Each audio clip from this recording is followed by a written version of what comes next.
Hello guys, welcome to Sumanth talks.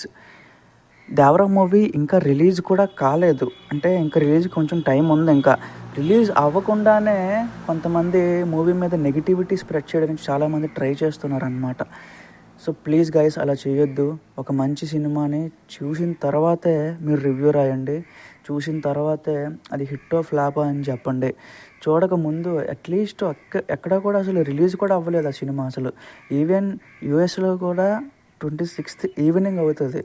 So ఇక్కడ మీరు thumbnail చూసినట్లయితే ప్రీమియర్స్ పబ్లిక్ టాక్ ఎన్టీఆర్ని ముంచేసిన కొరటాల, లాస్ట్ అరగంట తప్ప మిగతాదంతా పెద్ద రాడ్. ఇది జస్ట్ 24th పోస్ట్ చేస్తారు. ఇది 24th పోస్ట్ చేసి సినిమాలో ఏం లేదు, అప్పుడే ఇది నెగిటివిటీకి స్టార్ట్ చేసేసారు ఆల్రెడీ. ఎందుకు బ్రదర్ ఇట్లాగా? జస్ట్ సినిమాకి వెళ్ళి చూసిన తర్వాత మీకు నచ్చిందో నచ్చలేదో చెప్పండి. అంతే తప్ప సినిమాకి వెళ్ళకుండా ఈ రకమైన థంబ్నెయిల్స్ పెట్టి నెగిటివిటీ స్ప్రెడ్ చేయడం అనేది అస్సలు కరెక్ట్ కాదు. నేనేదో ఇది ఫేక్గా కూడా చెప్పట్లేదు. మీరు కావాలంటే ఇక్కడ ఛానల్ నేమ్ కూడా ఉంది, సోషల్ పోస్ట్ టీవీ అని చెప్పి. ఒకసారి మీరు చూడాలన్నా ఒకసారి వెళ్ళి చెక్అవుట్ చేయండి. ఏదో అరవింద్ సమేత రివ్యూలు పెట్టేశాడు వీడియోలో, బయటేమో ఇలా నెగిటివిటీగా ఉండేటట్టు ఒక థంబ్నెయిల్ పెట్టేశాడు. సో ఇది కరెక్ట్ కాదు గాయస్.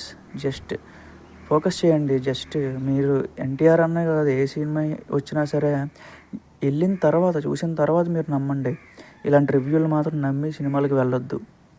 Thank you guys.